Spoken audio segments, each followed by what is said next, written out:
the shore is going to cost a bit more as overall prices have risen 4.5% since last year.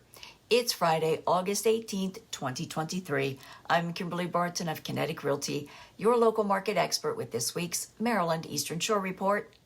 Subscribe to stay updated on our local market and let me know what you want to know. All Eastern Shore counties have had an increase in the sales price, with only Caroline County slightly dipping by 1.7%, and homes are selling in 11 median days.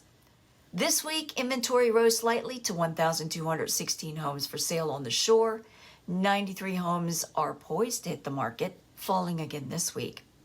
160 homes came to the market over the past week, falling from the prior week, while 70 homes went under contract and 80 went to pending.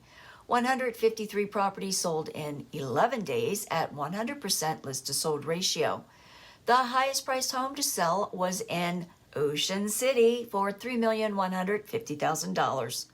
Homes for lease rose again this week to 80 at $2,148 per month, as properties are leasing in 14 median days. That's a wrap for this week's Maryland Eastern Shore Report for Friday, August 18th, 2023. Thanks so much for tuning in. Have a great weekend, and I will not see you next weekend because I will be at a real estate conference, but I'll see you the week after. Have a good one.